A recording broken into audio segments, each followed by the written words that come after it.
How did I get my start? I think it was an accident.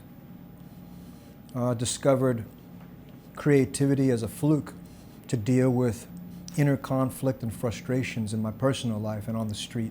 Had a teacher in school who cared about me, got me involved in some drama classes. Next thing I know, I'm on stage and just working it out. What was the other question? Your major influences in acting? Your major influences? 1970s films, directors like William Friedkin, Martin Scorsese, watching black and white films. I love the classics, the golden age of Hollywood. Just grew up on watching movies. It was, I think for a lot of people like myself, it was just a form of escapism, a way to, find another world to exist in, different from the one I was living in, because the one I was living in was hell. So, yeah, living vicariously through movies, and really good movies, not just any movie, just stuff that I could relate to, character archetypes that made sense to me. And I think watching those films was, in a way, not just entertain. It wasn't just entertainment. It was black and white films. What film comes to mind? Gilda, Rita Hayworth, Henry Fonda, George McCready. Great film. Great characters, great musical scores, evocative, bring you into a different state of being. So I found myself living through the imagination of great writers, great filmmakers, and just drifting off into this place where I could go and find a better world. And I think while I did that, I was getting an acting class and not realizing it.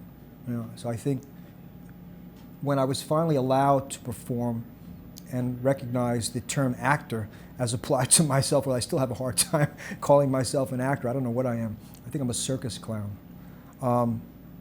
When I would perform, I would find that some of the tendencies that would manifest during the performance came about through the influence of films that I watched. The way I would, my behavior was influenced by some of the great actors I observed, character actors, leading actors, and just the style, the way they took their time to speak, the way they looked around at things. They just ate up the scenery. Because back in those days, you could take your time.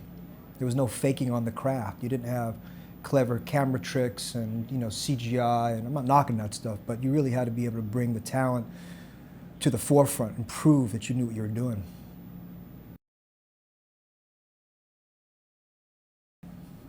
None of them. No.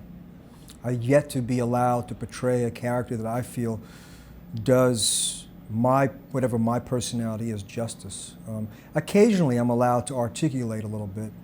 I did a film called Anarchy Parlor, directed by Kenny Gage and Devin Downs, and they, like myself, communicate their feelings and their spirit in ink on the skin, through the skin.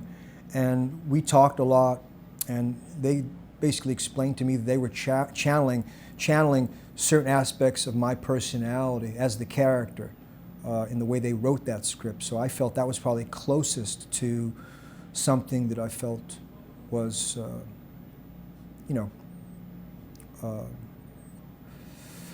did me some justice.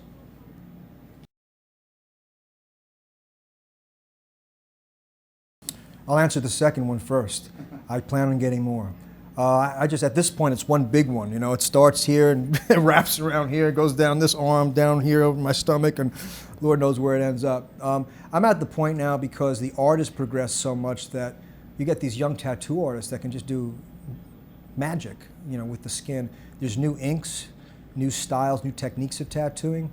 So, like, I got the Pazuzu right here from a film that influenced my life a great deal called The Exorcist. And the beginning of that film, there's a scene where the priest, Father Marin, stands on a rock formation looking at the statue, which is a Babylonian deity, which is the Pazuzu, foreshadowing terrible things to come, and the possession of Reagan by that demon. So I thought that was pretty cool, so I tattooed that on me. Also a big fan of Ray Harryhausen, the pioneer of stop motion animation, films like The Seven Voyages of Sinbad, Jason the Argonauts, Clash of the Titans, all the great stuff. So I fell in love with the Cyclops in The Seven Voyages of Sinbad right here. And I'm in love with, I put that on me. So yeah, so the tattoos, after a while, I lost count of how many. It's just about expressing things that have meaning in my life, you know, or movies I've seen. If I have Frankenstein tattooed on my back, I've got the Wolfman tattooed under here. I saw Lon Chaney's Wolfman the other day. So I'm still, you know, giving respect to the old school, man, you know, yeah.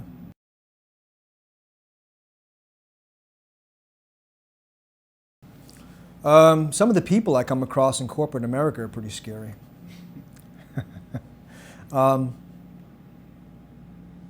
Monsters. When I was a kid, you know, I saw The Exorcist.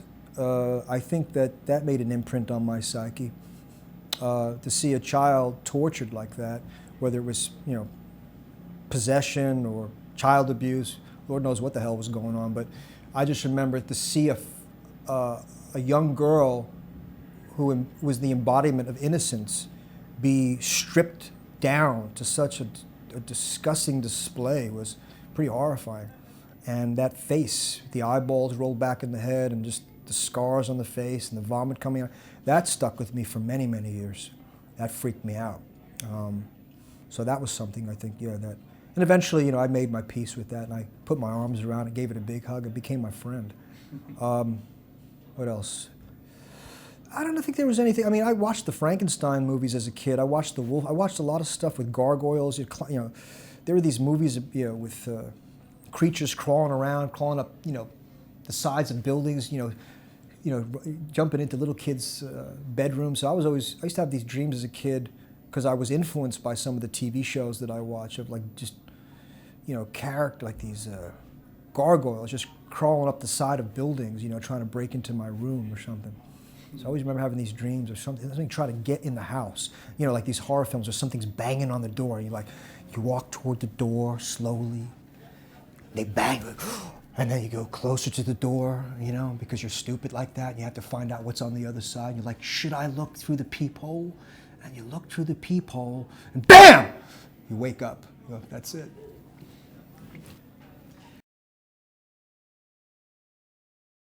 Yeah, I'm really excited to be involved with Kenny Gage and Devin Downs again, doing a film. We just wrapped on a film called Cynthia, directed by Kenny Gage, Devin Downs, written by Robert Ryan, who's also the executive producer. And yeah, it's going to be, I think, a great experience in film. You know, it's a kind of a throwback to It's Alive. You know, remember the story? I don't know if anybody remembers that film about the baby crawling around. It's a kind of derivative of that, but it's its own unique story about this couple that wants to have a kid, you know, and that's their dream, you know, to have this wonderful life and a child, and you know, just, you know, and it just turns into this horrendous, horrific nightmare. She gives birth to something, and that thing just kind of gets loose, and I guess you'll have to just wait for the rest. But it's a comedy, actually. It's a horror comedy. So it's kind of nice to have fun with that element, you know, like to play around with it, not take it too serious. And filmmakers also. I read the script, I almost fell off the chair. I thought it was hilarious. It's like kind of like a homage to the Rosemary's Baby kind of. Yeah, but with some humor, you know. Yeah.